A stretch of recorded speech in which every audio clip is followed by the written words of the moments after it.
Good morning, everyone. It's Tuesday and it's 11 a.m., which means it's time for the FIU Music Hour on WDNA 88.9 FM, where we present live weekly performances in the WDNA Jazz Gallery and feature students, faculty, and alumni from Florida International University's Herbert and Nicole Werfheim School of Music and Performing Arts.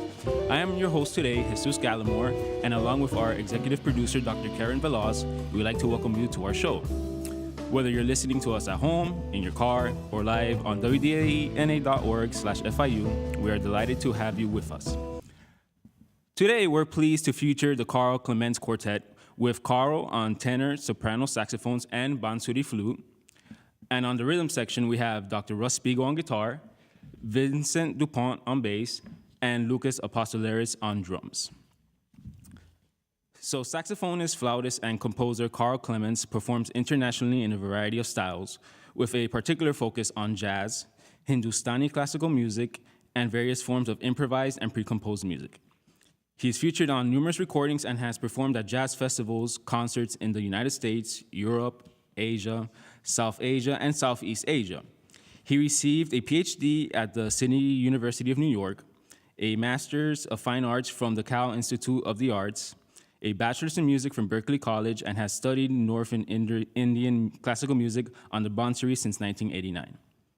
As an educator, Clements' primary area are jazz performance, theory, ethnomusicology, and he currently teaches at Amherst College.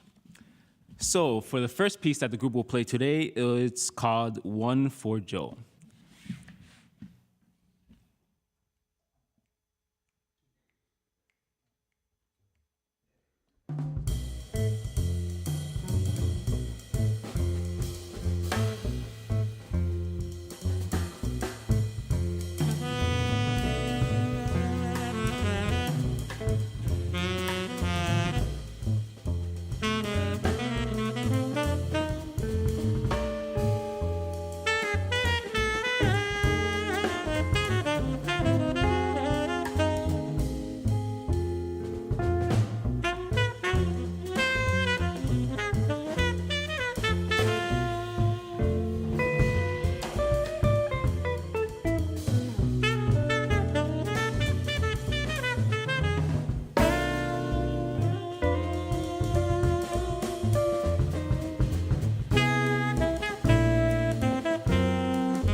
Yeah.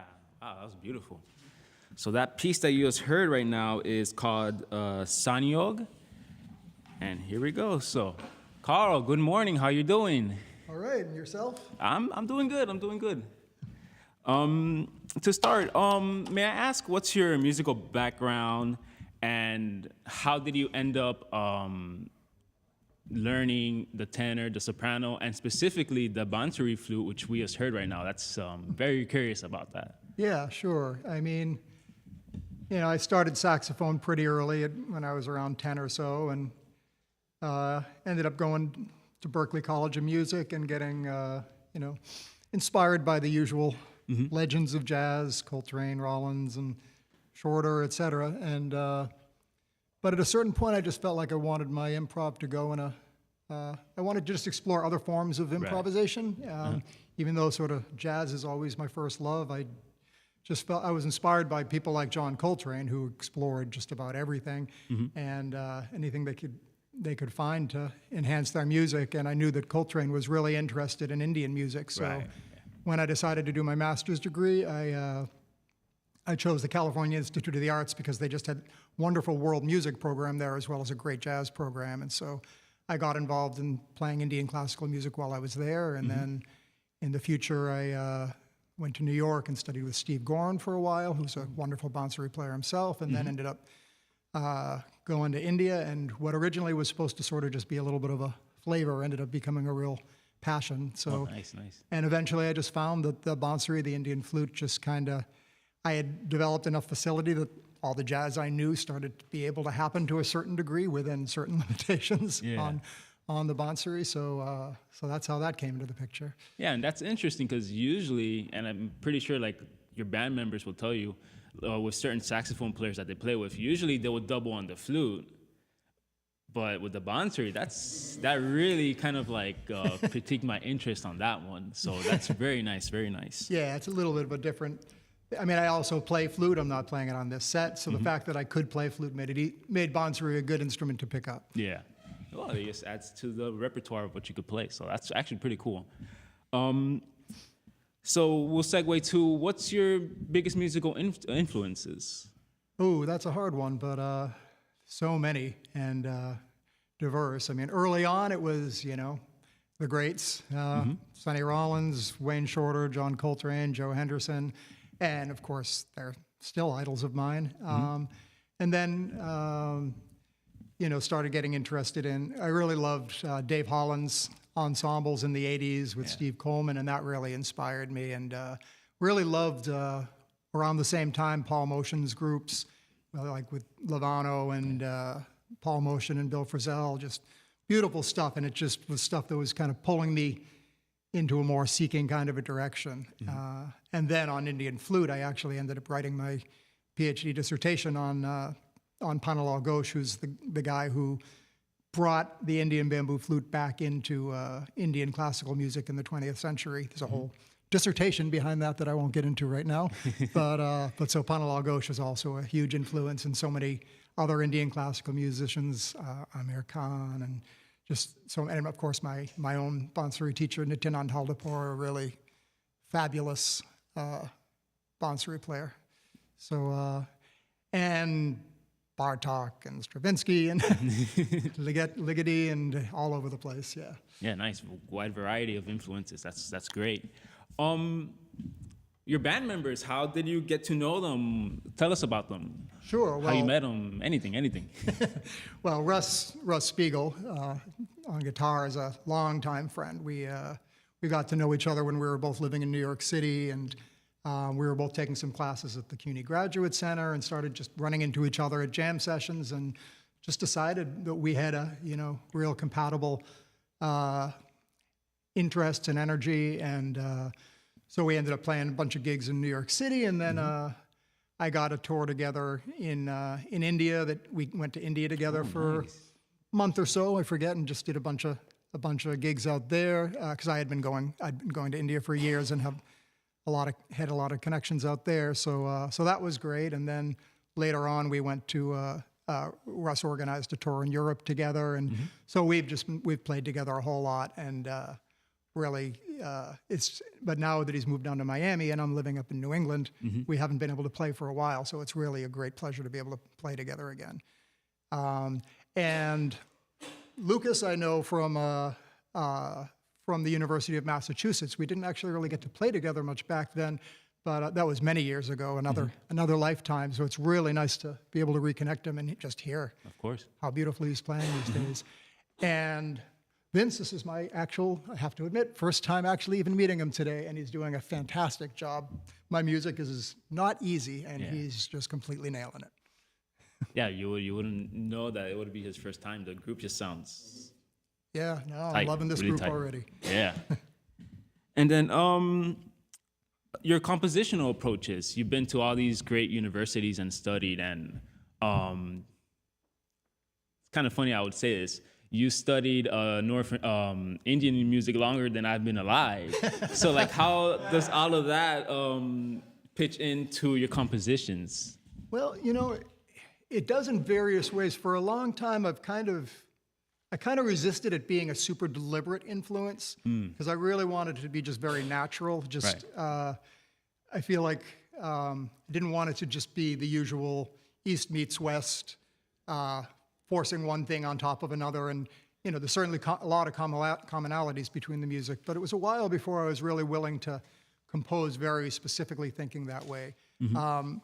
And I don't think anything we're doing today is necessarily literally derived from Indian classical music, except maybe Sanyog to a certain degree. You could say the way I was playing at the intro and ending was more a little oriented towards the Indian alap style. But in some of my other compositions, I actually literally draw on ragas, which is a whole other large conversation. But finding where harmony and raga really meet is tricky. And so it's an ongoing exploration that I really want to get deeper into in the future. Right, yeah. But I really feel like a lot of it just informs my phrasing, how I like the melodies to flow, and sometimes how I just general interpretation. Right. And just for the listeners, raga is just a completely different world. It's just, I'll just say that it's just completely different. And finally, how can we find out more about you online? Any shows are you going to do soon? Yeah. Well, my website is myname.com, which is Carl Clements. So that makes it easy, and that's usually the easiest way to find out about me. And we're actually playing tonight at Lanyap. Oh, nice. Yeah. House, and with the same group, so that's going to be a blast. And after that, tomorrow I'm heading back home, so that'll be it for Miami for a little while, but I'm looking forward to coming back in the future. Oh, nice. Thank you so much for coming with this great music and the band as well. So up next, our next piece will be Insight. That's right.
You are listening to the FIU Music Hour on WDNA 88.9 FM with the Carl Clements Quartet.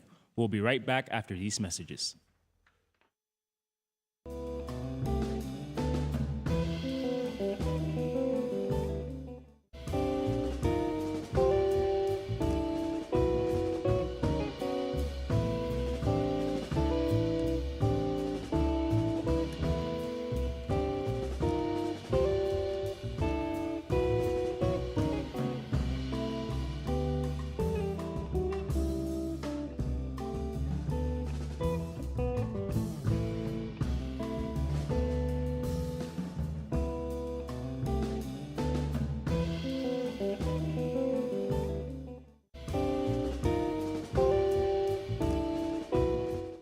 And now back to our show with the group, the Carl Clements Quartet, with the piece Forth and Back.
The Carl Clements Quartet with Carl on tenor and soprano saxophones and Bonseri flute. And on the rhythm section was Dr. Spiegel on guitar, Vincent Dupont on bass, and Lucas Apostolaris on drums on the FIU Music Hour on WDNA 88.9 FM. I've been your host, Jesus Gallimore, and along with our executive producer, Dr. Karen Velaz, I'd like to thank WDNA's sound and tech wizard, Alex Aldrich, and the staff at WDNA 88.9 FM for today's broadcast. If you would like more information on all our programs, make sure to call 305-348-2896 or simply like and follow our Facebook and Instagram page to stay up to date with all our upcoming performances. Thank you so much for joining us, and make sure to join the FIU Music Hour for more great music every Tuesday from 11 a.m. to noon. Thanks to our guests, and gentlemen, the floor is all yours.